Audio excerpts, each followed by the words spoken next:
Gianna ജനിച്ചു. കുടുംബത്തിലെ 13 മക്കളിൽ 10ാമത്തവളായാണ് ജിയന്ന ജനിച്ചത്. ദൈവത്തിന്റെ ഉന്നത ദാനമായ കുഞ്ഞുങ്ങളെ അവൾ ഒത്തിരി സ്നേഹിച്ചിരുന്നു. കത്തോലിക്ക വിശ്വാസത്തിൽ അടിയുറച്ച് വിശ്വസിച്ച അവൾ കുട്ടികളുടെ ഡോക്ടറാകാൻ ആഗ്രഹിച്ച് മിലാൻ യൂണിവേഴ്സിറ്റിയിൽ മെഡിസിൻ പഠനം പൂർത്തിയാക്കി. 1955 സെപ്റ്റംബറിൽ എഞ്ചിനീയറായ പിയാട്ര മോളയെ വിവാഹം കഴിച്ചു. അവസാനത്തെ കുട്ടിയെ ജന്മം നൽകിയത് വഴിയാണ് അവൾ തൻ്റെ ജീവിതത്തിന് വിരോചിതമായ സാക്ഷ്യം നൽകിയത്. 1961 ഗർഭിണിയായിരുന്ന അവളെ ചികിത്സിച്ചിരുന്ന ഡോക്ടർമാർ അവളുടെ ഗർഭാശയത്തിനകത്ത് ഒരു മുഴയുണ്ടെന്നും അത് പ്രസവത്തെ ബാധിക്കുമെന്നും അവളോട് പറഞ്ഞു. കുഞ്ഞിനെ ഗർഭം ചിത്രം ചെയ്തുകൊണ്ട് അവളുടെ ജീവൻ രക്ഷിക്കുവാൻ അവളോട് ഡോക്ടർമാർ ആവശ്യപ്പെട്ടു.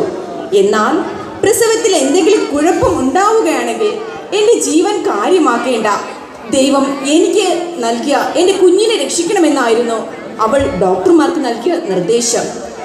ഒരു പെൺകുഞ്ഞിന് ജന്മം നൽകിയ ശേഷം ഒരാഴ്ച കഴിഞ്ഞപ്പോൾ അവളുടെ ആരോഗ്യനില വഷളാവുകയും 1962 ഏപ്രിൽ 22 അവൾ മരണപ്പെടുകയും ചെയ്തു.